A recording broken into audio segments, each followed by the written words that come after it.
దగ్గర నుంచి, నాయకుల దగ్గర నుంచి, మన మూలాపేటలో కానీ వీళ్ళు ఎన్జిఓలు అందరూ కూడా మాట్లాడుతూ ఉంటే, అందరూ మన మత్స్యకార కులాల నుంచి వచ్చిన వాళ్ళు మాట్లాడుతుంటే నాకు ఒకటే తెలియజేశారు, మేము పరిశ్రమలకి మేము వ్యతిరేకం కాదు, పరిశ్రమలు రావాలి కానీ అది మా జీవనోపాధిని దెబ్బతీయకూడదు, ఇది నాకు ప్రత్యేకంగా తెలియజేశారు.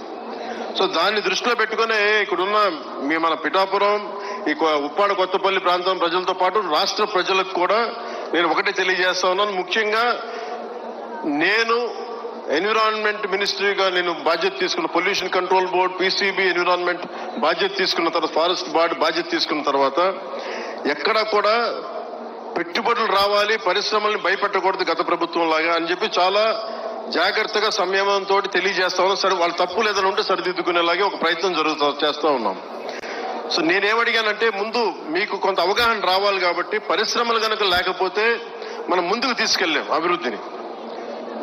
అసలు మనం ఏది పరిశ్రమలు రాకూడదంటే ఉపాధి అవకాశాలు కూడా రాలేవు. అందుకని ఖచ్చితంగా పరిశ్రమల్ని, నాకు ఒక సంతోషకరమైనది ఏమనిపించిందంటే, మన మత్స్యకార సోదరులు ఎవరు కూడా పరిశ్రమలు మేము వ్యతిరేకించట్లేదు, కానీ పరిశ్రమల ద్వారా వచ్చే కాలుష్యం మట్టుకు మమ్మల్ని ఇబ్బంది పెడుతుంది, దాని మీద మీరు ఖచ్చితంగా చర్యలు తీసుకోండి. సో నేను మీకు తెలియజేసుకుంటుంది ఏంటంటే, అభివృద్ధి కావాలంటే ఎంతో కొంత పొల్యూషన్, కానీ మిగతా ప్రాంతాలు వేరు, మనకి కొత్తపల్లి ఉప్పాడ ప్రాంతం వేరు.